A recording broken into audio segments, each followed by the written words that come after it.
In this tutorial, I'm going to go through the process of using the library scanner. Click the scan icon from the taskbar or the start menu.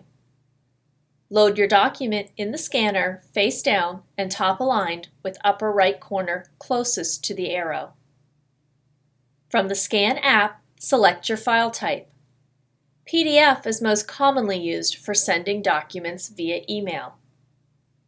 Click Show More and choose color or black and white as needed. Click this image at the bottom right to preview your document. Click this image at the bottom right to scan your document for saving. If scanning more than one page, switch to the next page now and repeat the instructions. Scans will automatically save to the Scans folder, which can be found on the desktop called Scans Shortcut, or under Pictures.